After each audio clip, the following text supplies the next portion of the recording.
Nadia Hussein, one of the BBC's biggest stars, has been criticised for her awful comments over Charlie Kirk. Well, I've got to be honest, she's not the only one, but she won the 6th series of MasterChef. She was awarded an MBE for services to Britain, and all she had to say about the death of this man was that he was a bigot and that he was an Islamophobe. She also then went on a major rant about Gaza. I'm telling you something that upsets me about these people. And it's not just people from the Muslim community. It's not just people from the atheist community. And you know what? It's even some Christians as well. I'm getting sick of these people who are so hypocritical and so obsessed with Gaza that they can't talk about anything else at all. Hello everyone, this is Andre Walker. Looking forward to seeing people at the Unite the Nation rally tomorrow. I'll be out interviewing people. I'm not going to bother filming the stage. I'm not going to bother with people like Tommy Robinson, the famous people, simply because I think it's more important to talk to the public. Please do come over and say hello. Okay, let's read what Nadia Hussein said. Charlie Kirk was a right-wing political activist, was shot in the neck on Friday and died. The internet screams graphic, unwatchable, unimaginable terror. But for 2 years, Gaza has lived through horrors that no words can hold. Children carrying other children in bloodied backpacks, bloody torn apart, blah, blah, blah, blah. Too graphic. He's a bigot. He's an Islamophobe. I think that what we have seen so far in this country is a really pretty sick twist on political debate. In the past, we used to debate politics properly. We used to consider that people would be honourable gentlemen. But now, where has that all disappeared to? I was watching The Rest is Politics last night with Rory Stewart and Alistair Campbell. And what they were saying was that wasn't it a disgrace that we were weaponising the death of Charlie Kirk in order to make a political point? Well, I'm afraid when you look at what Tyler Robinson wrote on the bullets, it is a political thing. The point that we're making is this, that the left demonises the right and says that we're all evil. A small number of nutters will act on that. I said on my TV show last night, what happens, and it will happen, when we get the first shooter who is actually a victim in their own right? And what I mean by that is somebody who actually is a good person, but perhaps is of low intelligence, perhaps is emotionally unstable, and has been told things like, if Charlie Kirk continues to live, he will recreate the Third Reich. Donald Trump is like Adolf Hitler. If we allow Nigel Farage to be Prime Minister, there will be another Holocaust. You know, there are people who, when you say that, genuinely believe it. And we've made jokes, you and me, haven't we, about racist. Well, look, nowadays, if you're called racist, in reality, all you are is somebody who politically disagrees with the left. And so that term racist has been so denigrated. The term fascist has been so denigrated. The term bigot has been so denigrated that we don't take it seriously. How wrong we are. Because what we saw with the killing of Charlie Kirk was the way that some people will take those words seriously. That there is cut through from this. That you and I sit together in Wetherspoons and say, oh, well, they call us racist just because they politically disagree with us. But we forget that there are young people, and Tyler Robinson's only, I think, 21, 22, the suspect in the Charlie Kirk case. There are young people who do believe all this, who genuinely think that there is going to be another Adolf Hitler, and Nigel Farage potentially is that person. Ben Habib is that person. Tommy Robinson is that person.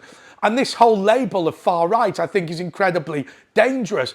But talking again about the BBC and Sky and LBC and every other media outlet I can think of, they all described Charlie Kirk as far right. And I think we need to start challenging that terminology, not because you and I care, but because clearly the young people of this country care.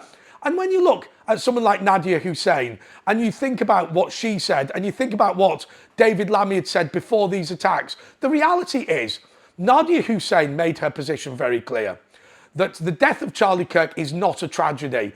The death of people in Gaza is a tragedy. Now, I would argue that both are a tragedy. But of course, what we forget is this. What she's forgetting is that both of these deaths are caused by terrorism. And terrorism is, when I say in the case of Gaza, is Hamas, and in the case of Charlie Kirk is this Tyler Robinson and the general narrative of the political left. When she says what she says, she's making the problem worse. But then the woke brigade all jump on board this, don't they? They're obsessed with this view that the right is evil and the left are here to save us. And of course, that's what ended in the real genocides of the world that took place. When you look at things like the Laogais of China, when you look at the slave camps of Uyghur, when you look at the gulags of Russia, and yes, when you look at IG Farben, Auschwitz #3, you do say that these things are fundamentally all connected. And they're all connected by people who believe that their political opponents are evil and deserve to go. And Nadia Hussein is somebody who believes that. Now, the BBC will say that she hasn't worked for them for a few years, but I would say to you that she is the holder of the MBE. And let me talk a little bit about the MBE. I've nominated a couple of people in my life for the MBE, and so far I have a 100% track record. No, I don't know what I did there. Okay, but the person who's most high profile is, of course, James Whale, who we went to the funeral of recently. But when I saw the way that James was so proud of what he received, I look at it and I think that we should venerate things like this. Okay, the king has taken the mick. Okay, the country is in a bad way at the moment, but the most noble, the most honourable order of the British Empire, of which an MBE is a member of the Order of the British Empire, OBE is an officer of the Order of the British Empire, CBE is a commander of the Order of the British Empire, and KBE is a knight of the Order of the British Empire. But for somebody like James Whale, he's received this from the king and therefore by extension from the country. He's somebody whose life's work were recognised. In his funeral, his brother stood up. His brother's a vicar, by the way. No, his brother's not a vicar. His brother's a lay minister. I don't want to Walter Mitty you. His brother stood up, who did the funeral, and he said, James, when he got the MBE, didn't realise how much this country and his colleagues thought of him. Well, then you compare that, a man who had a big dinner to celebrate with Nadia Hussein, who is not standing up for this country. And I'll tell you why she's not standing up for this country, because she's more interested in what happens in the Middle East, more interested in what happens in the Islamic world than what happens in Britain. Will you like it or don't like it?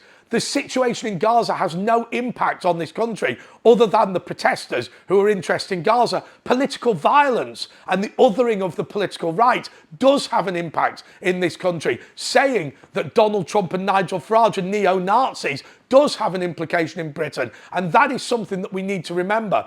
I've seen so many comments about this, and I want to rebuke all of the media for the way that they talked about Charlie Kirk, and also to congratulate my colleagues on Talk, who I think got it absolutely right. And to be fair, I will say my non-colleagues, former colleagues, let's call my erstwhile colleagues at GB News, I think got it right as well.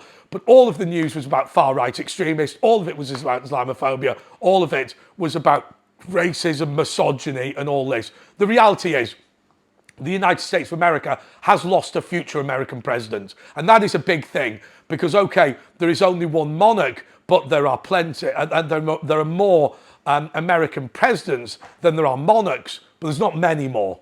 And to lose somebody like Charlie Kirk, I think, was a disaster. I think that J.D. Vance would have run for president and Charlie Kirk may have run for vice president. I think you have to be 35. I don't know how his birthdays would have gone, but nonetheless, I think he would have been vice president to J.D. Vance at some point. And so we have to have respect for that. And remember what Turning Point said, that it is the language of the political left and people like David Lammy calling Charlie Kirk an evil xenophobe that caused this attack. See you all tomorrow. Until then, goodbye.